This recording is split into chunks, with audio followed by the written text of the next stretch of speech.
宮田そう手こ入れでなんかこう宣伝やらなあかんなって言うてるさなかに竜宮城の王国という巨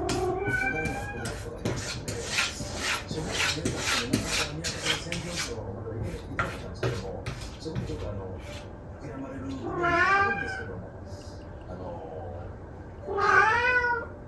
今月末まだおそらく1週間ぐらいは